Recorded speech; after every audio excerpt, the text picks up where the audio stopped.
Welcome back to ADV South Africa. Now if you follow me on Instagram, you'll see that last week I picked myself up a 2021 CRF 110F.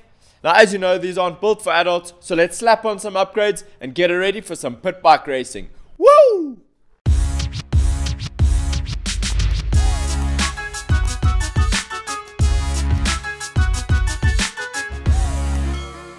So just to give you guys a little bit of context, obviously these bikes are quite small, the suspension's built quite soft off the bat, as you'll see here. Now in order to fix that, I've got a new rear shock, new dampening rods, I'm going to put a space through in the front, heavier weight shock oil, as well as some other things, so come have a look. So let's start off with suspension. I've got a new rear shock, D&M, it's got a bit of adjustability, which should be quite nice. I've got some longer dampening rods, we'll see how those run, I can always change those in the future, as well as a shift shaft brace. I've actually redesigned this and I've gone thicker. I really want to make sure that I don't bend that shaft. In addition to not bending that shaft, I do have another shift lever here, which then the front obviously has a spring on. The current one is just welded straight, hence why it bends these rods. Then I've got an hour meter so I can be sure that I'm regular with my maintenance. A 13 tooth front sprocket, that'll just help out with my weight a little bit. Some heavier weight shock oil, 10 weight. That should be pretty damn good. Then when my bars arrive, I'm going to put some full-size grips as well as a full-size throttle tube. Obviously the one on the bike currently is a little bit shorter, so even if I want to keep that throttle tube and put an aftermarket set of grips, there'll be a soft piece on the end, so we don't want that. Now in addition to that, I'm going to stitch up a dope seat cover for this bike, and that's not the only thing. I've got some custom CNC parts that are going to be arriving that I'm going to slap on this bad boy just to finish this build off. But those are in production, so those will come in another video. Now let's get busy with the suspension. Now luckily the suspension on these things is really simple. So we just need a 19, a 17, a 14, a 12, and we can pull the suspension off. I've got a bucket to drain my shock oil into, and then we'll need an Allen key for the bottom. But that's about it. These are really simple. Pretty good practice just to crack these while they're on the bike still, so you're not trying to shove it in a vise and end up damaging them. Wow, these were really tight.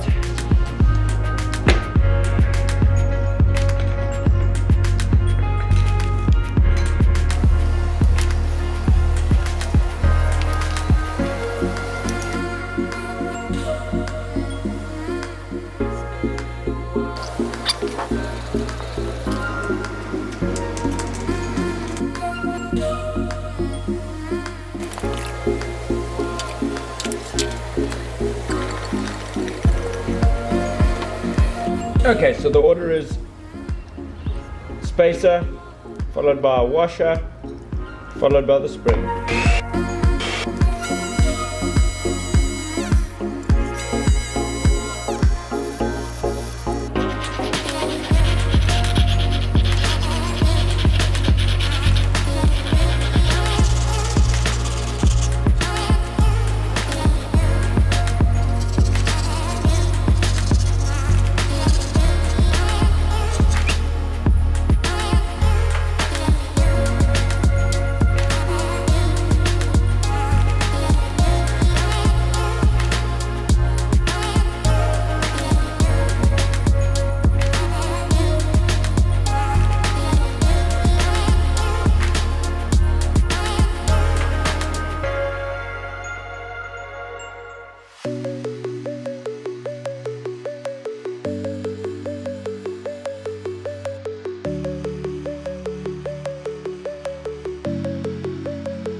Sweet, longer dampening rods are in. It's still feeling a little squishy for me, so I think I'm going to chuck in a little bit of a spacer on the top of the shock until I can find some firmer springs. And I think in the meanwhile, let's pop that rear shock on.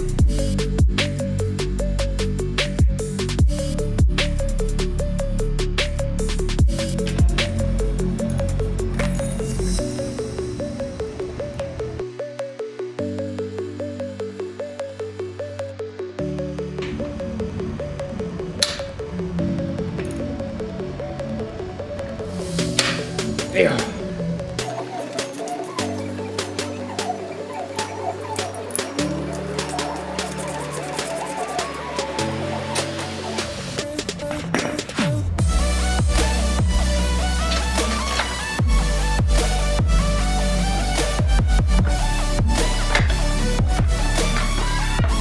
Here's a nice little side-by-side comparison of the stock shock versus the D&M shock. Obviously, we've got more adjustability here. We can move our spring, change our spring's length, as well as our rebound. So that is nice little clicker there. Oh, and it clicks so nicely. So let's go ahead and slap this on.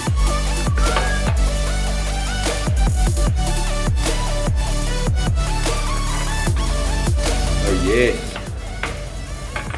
Yes, I forgot it wasn't as simple as bolting on. I forgot I needed to do some modification. So on the frame here, you can see this little sort of wire. I need to take those little ribs off the top there.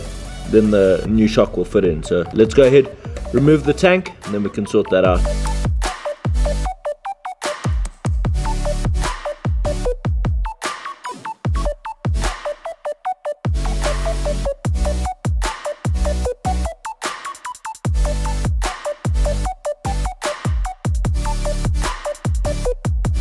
So I've just gone ahead and marked with black marker how much I want to pull off there. I'm just going to file it down.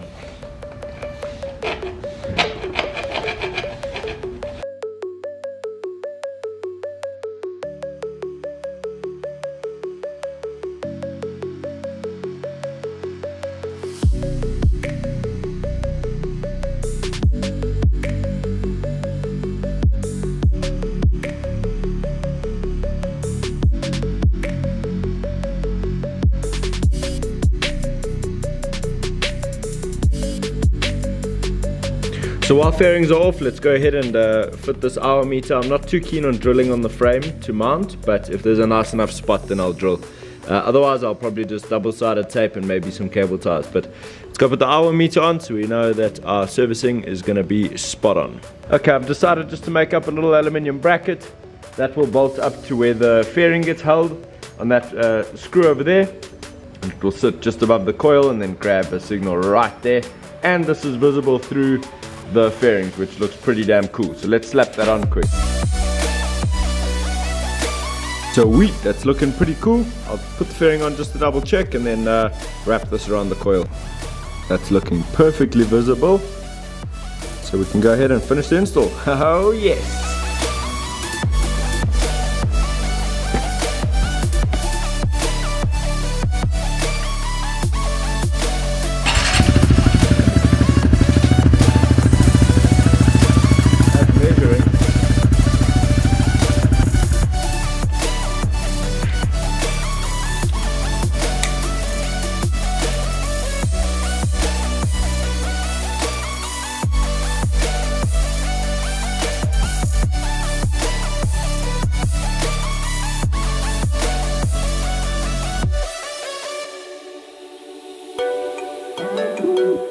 Nice, we're making some decent progress here.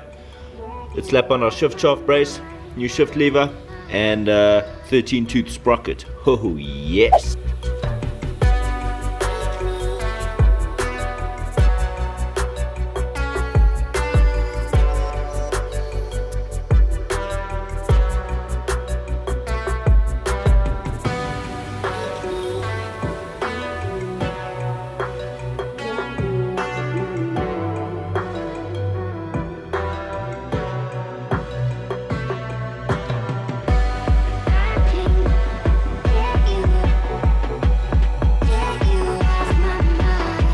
Okay, now it is worth noting that the original sprocket cover won't fit anymore unless you want to cut a chunk out the back here.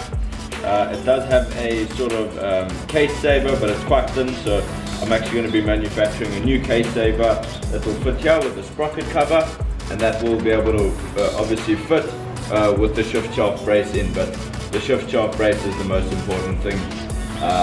We don't want to be bending that on any of our rides. So let's sort out the last bits on the handlebars and then give this thing a rip. Oh yes, and I'm obviously going to be tightening up the chain before we go for a ride, because the slop is no good.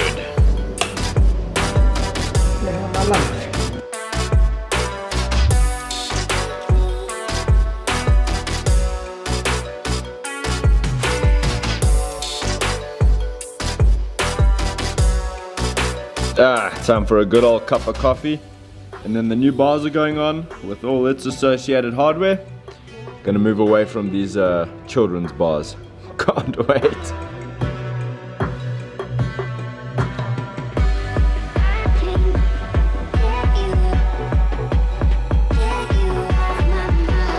while I've got the bars off, I do have access to the top of the fork here, and I had made some spaces, but I couldn't fit them in when the shock was loose itself. So I want to try get this in and then just double check shock oil level to make sure the front is exactly how I want it to be.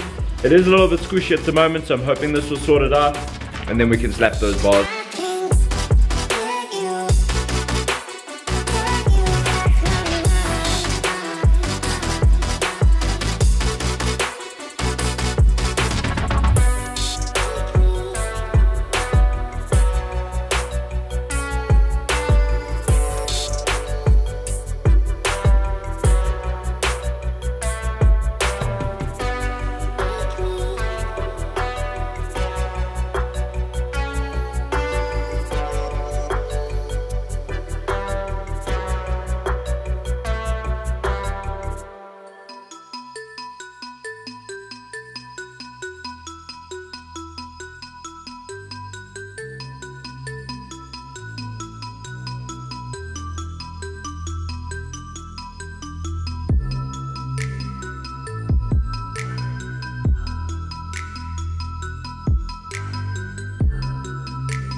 So for the most part, this right hand grip is on. Unfortunately, the throttle tube that I got just wouldn't line up with this current bracket, and then because the bolts are two different sizes over here, I couldn't actually put a whole new throttle assembly there. So I'm just gonna have to make do with what I got for the moment being. I might be able to see if I can cut the end of a throttle tube off and add it on here, and then just put a grip over the complete thing, and it will spin with the grip anyway. I don't know yet, so we'll see a little bit later, but at least everything's working. None of the cables are snagging up. I bent this just a little bit in so that this can go out in front of the number plate here, and that should be good. So I just got to put the other grip on, and now that we've done up suspension a little bit, it is feeling quite a bit firmer, so I actually want to go test that. But for now, let's get that grip on.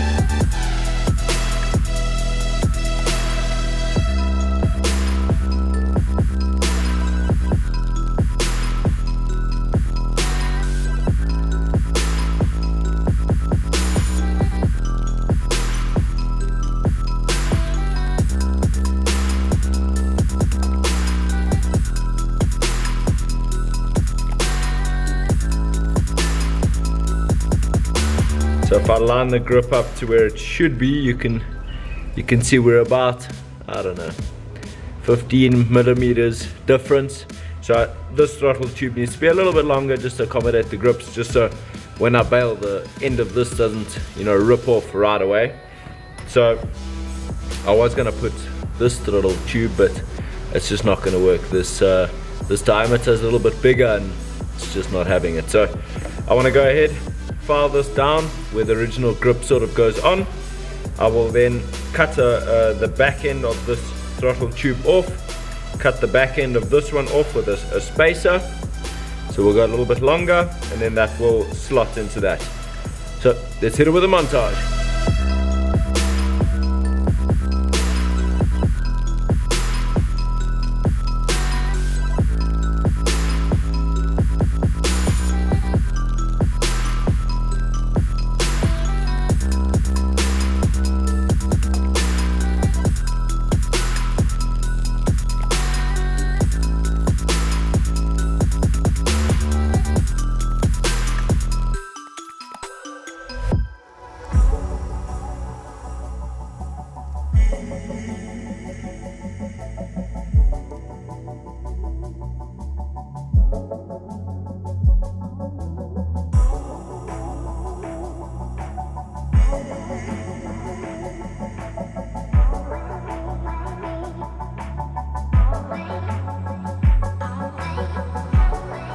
Now that the bars and grips are done, let's go test this bad boy.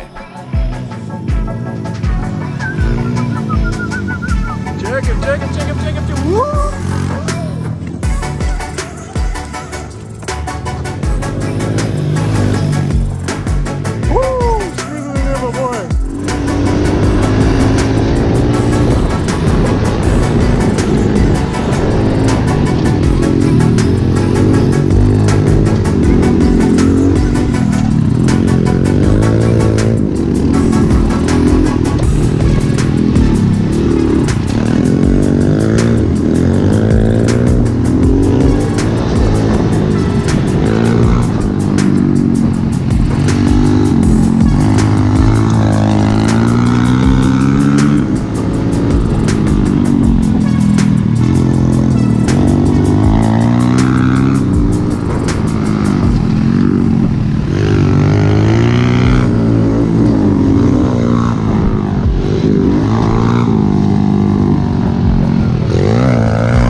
you can see, my 110 absolutely rips on the track. She's much nicer to ride now. Actually a little bit too firm maybe, but I'd rather have firmer than too soft and be bottoming it out all the time. If you want to see my first ride, the link to that video is up here. Just click on it, it'll take you straight through to that, and you'll see exactly how she was like on the track. Otherwise, these are the minimum mods that I would recommend if you're an adult trying to ride one of these 110s. So as I said in the start of the video, these CRF 110Fs are obviously built for children, but with some suspension mods and some bar mods, you're definitely going to be able to ride it and have a good bit of fun on it. Now my next mod that I want to do are more on the protection side of things. So I want to do a skid plate, a case saver, a sprocket cover, and then the final thing that I really want to do is a set of pegs. I'm not sure that I absolutely need this, but I think it would be a nice to have. Now earlier in the video I'd mentioned that I want to do a seat cover for this, but I thought to myself, rather than just go ahead and make a seat cover, I wanted to get your guys' input. So drop in the comments below how you think I should do this seat cover. I either want to go with black on black,